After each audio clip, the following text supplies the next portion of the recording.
ગેંગરેપના આરોપીઓને ફાંસી દો. જસ્ટિસ ફોર બરોડાની બેટી. જસ્ટિસ ફોર બરોડાની બેટી. ન્યાય આપો ભાઈ, ન્યાય આપો.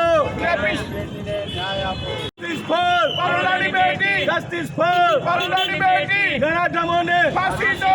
ગણાધમોને ફાંસી દો.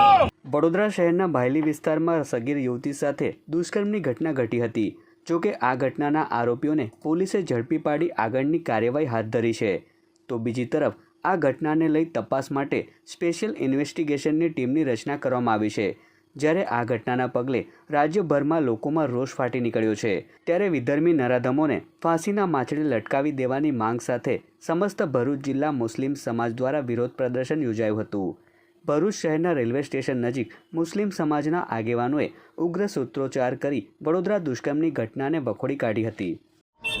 આજથી 2 દિવસ પહેલા જે ગુજરાત રાજ્યની બરોડા શહેરની સંસ્કારી નગરીમાં જે દુઃખદ ઘટના બની અને એક દીકરી સાથે 5 નરાધમો દ્વારા ગેંગરેપની ઘટના બનેલી છે, એનાથી અમે સમસ્ત ભરૂચ જિલ્લા મુસ્લિમ સમાજના તમામ ધર્મના લોકો આજે સ્ટેશન પર આવી અને આ દીકરીને ન્યાય મળે, જસ્ટિસ મળે, તમામ 5 નરાધમોને ફાસ્ટેસ્ટ કોર્ટમાં કેસ ચલાવવામાં આવે અને 1 મહિનામાં આ નાલાયકોને ફાંસીના માથે ચડાવવામાં આવે. એ બાદ આજે સમગ્ર મુસ્લિમ સમાજ અને તમામ ધર્મના લોકો સ્ટેશન આવી ભેગા થઈ અને આ દીકરીને ન્યાય મળે અને જસ્ટિસ મળે. રાજ્યની પોલીસે જે 24 કલાકમાં ઘટનાનો ઉકેલ લાવ્યો એ બદલ રાજ્યની પોલીસને પણ અભિનંદન પાઠવે છે. પરંતુ ફક્ત ધરપકડ નહીં, અમની સામે કાયદેસર પ્રોપર કાર્યવાહી થવી જોઈએ.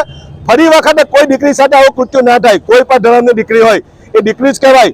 અને આવી જ ઘટના તમે જો દાહોદમાં પણ ઘટનાનું નિર્માણ છું, એમાં પણ આજે આચાર્ય દ્વારા બલાત્કાર દીકરી સાથે કરવામાં ગેંગરેપ જે ઘટના બની એને પણ ફાંસીના માટે ચડાવવામાં આવે. એવી અમારી સમસ્ત ભરૂચ જિલ્લા મુસ્લિમ સમાજની અને તમામ ધર્મના લોકોની માંગણી છે કે આ તમામે 5 નાલાયકોને ફાંસીને માથે ચડાવવામાં આવે. એવી માંગ સાથે આજે અમે રેલવે સ્ટેશન ખાતે આવી અને આ દીકરીને ન્યાય મળે અને જસ્ટિસ મળે તેવા પ્રયત્ન અમે કર્યા.